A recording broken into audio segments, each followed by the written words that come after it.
Good morning kids. Next last हमने 5 question कर लिए थे। नेक्स्ट क्वेश्चन है हमारा 6।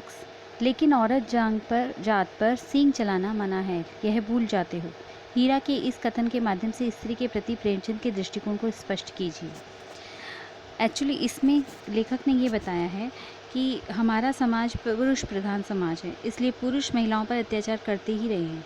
परिवार के किसी भी सदस्य के द्वारा गलती होने पर नारी को ही जिम्मेदार माना जाता है। तो प्रेमचंद जी ने इस कथन के द्वारा समाज के इस प्रकार के गिरते हुए जो नैतिक मूल्य की ओर संकेत किया है और हीरा बैल के माध्यम से इस नैतिक मूल्य को पुनः स्थापित करने की कोशिश की है कि नारी जाति का सम्मान सभी को करना चाहिए। क्लियर। नेक्स्ट है हमारा किसान जीवन वाले समाज में पशु और मनुष्य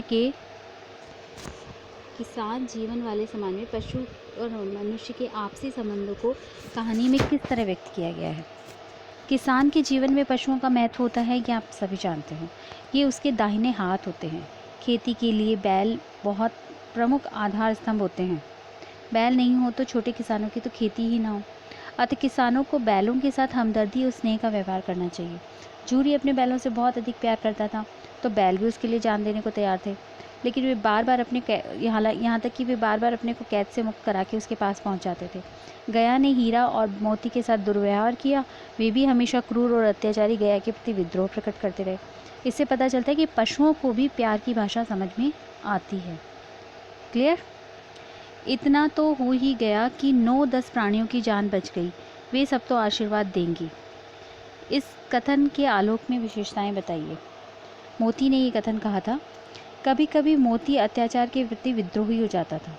वह स्वभाव से तो बहुत अच्छा था, दूसरों की सहायता करने वाला था, लेकिन उसके हृदय में दूसरों के प्रति बहुत स्नेह भी था। लेकिन दूसरों के सुख में वह अपना सुख भी समझता था। दीवार टूटने पर कांची होंस में कैद सभी पशु आज़ाद हो गए। वह स्वयं न भाग सका, पर उसे खुशी थी कि दूसरे पशुओं को तो कम से कम इस बुरी ताड़ना वाली जहाँ पर उन्हें इतनी प्रताड़ना दी जा रही थी, उस जगह से भागने में वह भगाने में सफल हुआ। वह मुसीबत के समय सबकी सहायता करता था। वह हृदय से दयालु और करुणायुक्त, त्यागी था, परोपकारी था। नेक्स्ट क्वेश्चन है आशय स्पष्ट कीजिए। अवश्य ही उनमें कोई ऐसी गुप्त शक्ति थी जिससे जीवों में श्रेष्ठता का दावा करने वाला मनुष्य वंचित है। अवश्य ही उनमें कोई ऐसी गुप्त शक्ति थी जिससे जीवों में श्रेष्ठता का दावा करने वाला मनुष्य वंचित है। सभी प्राणियों में मनुष्य को सर्वश्रेष्ठ माना गया है, क्योंकि उसके पास चेतना और विवेक है। वह इसका प्रयोग अपने विचारों का आदान प्रदान कर लेता है। ठीक है, अपने विवेक का प्रयोग करके वो अपने विचारों को इधर से उधर आदान प्रदान भी कर लेता है।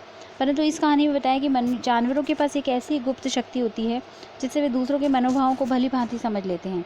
मनुष्य इस नैसर्गिक शक्ति से वंचित है। वो आसानी से दूसरों के मनोभावों को नहीं समझ पाता। पशु बिना बोले ही एक दूसरे के जीवों की बात और उनकी मंशा को आसानी से समझ लेते हैं।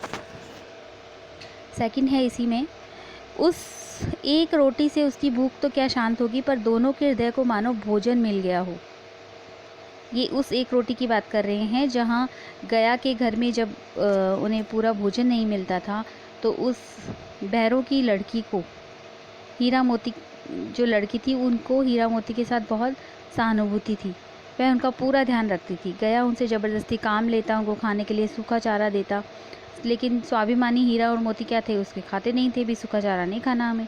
छोटी लड़की चुपचाप आकर उन दोनों को रोटी खिला जाती थी। अब उस एक रोटी से उनका क्या होगा?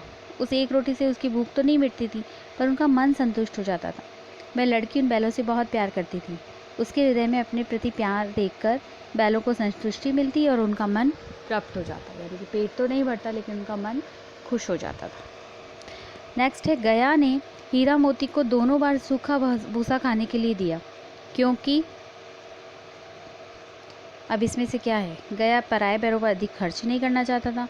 गरीबी के कारण खली आदि खरीदना उसके बस की बात नहीं थी। वह हीरा मोती के व्यवहार से दुखी था या उसे खली आदि सामग्री की जानकारी न थी? दोनों बार। यहाँ बताइए इसमें क्या होगा? वह हीरा मोती के व्यवहार से दुखी था। क्यों? क्योंकि हीरा मोती को वहाँ अच्छा ही नहीं लग रहा था, उन्हें तो अपना मालिक झूरी चाहिए था, तो वो वहाँ पे उस तरीके से काम नहीं कर पा रहे थे जिस तरीके से वो चाह रहा था, पूरे मन से काम नहीं कर पा रहे थे, इसलिए वो उसके व्यवहार से दुखी था और उनको पूरा खाना सूखा भूसा खाने को देता था। हीरा मोती ने शोषण के खिलाफ आवाज़ उठाई, लेकिन उसके लिए प्रताड़ना भी सही।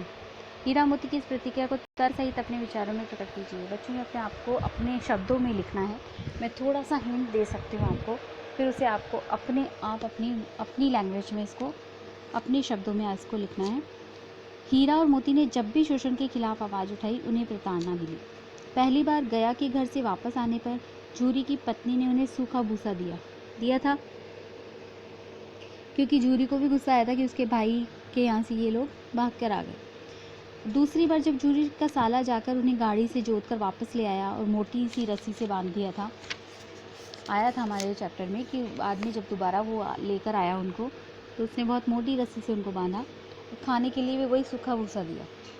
जब उन दोनों को हल में जोता जाने लगा तो उन्हें बहुत मारा भी गया। काजी हूस में दीवार तोड़ने की कोशिश जब की तो हीरा को मोटी रस्सी से बांध दिया और कई डंडे भी मारे गए। तब मोती ने दीवार तोड़कर क्या किया, सभी जानवरों को भगा दिया, तब भी उसे खूब मार पड़ी और मोटी रस्सी से बांध दिया गया।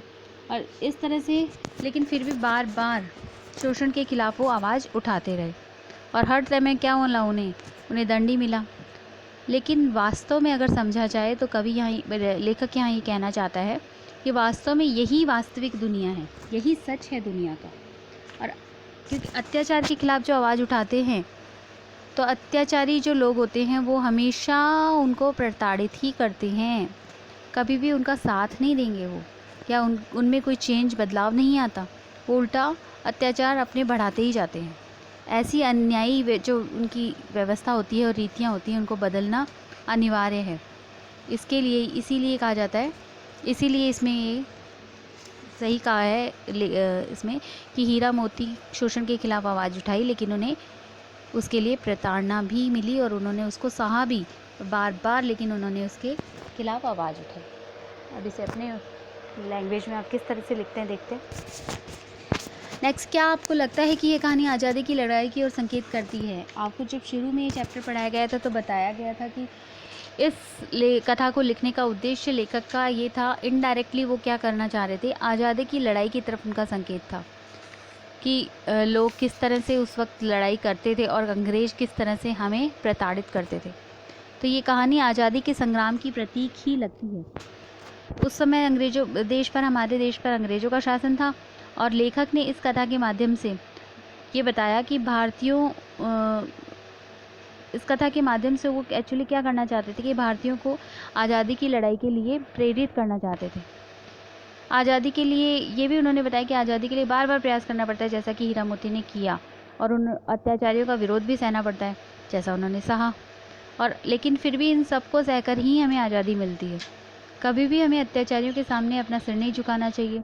और ये कहानी आज भी उतनी ही प्रासंगिक लगती है जितनी आज़ादी के आंदोलन के समय थी। आज स्वतंत्रता के रूप में स्वरूप और उसके मायने बदल गए। आज अंग्रेज नहीं है, आज बहुत सी दूसरी चीज़ें हैं जिनके हम परतंत्र हो चुके हैं। तो ये इसी तरह से, इसीलिए हम कह सकते हैं कि यह आज़ादी की कहानी से प्रेरित है। नेक्स्ट है, बस इतना ही काफ़ी है। फिर भी ये भाषा अध्ययन के क्वेश्चंस हैं, हालांकि जब हम व्याकरण करेंगे तो इनको क्लियर करेंगे, इसलिए मैं अभी इसे छोड़ रही हूँ। आज के लिए इतना ही काफ़ी है। आई थिंक आप लोगों को सबको समझ में आया होगा। अब आप इसे अपनी कॉपी में कॉपीराइट कर सकते हैं। तो हम यहीं से बंद करते हैं। Okay, good day.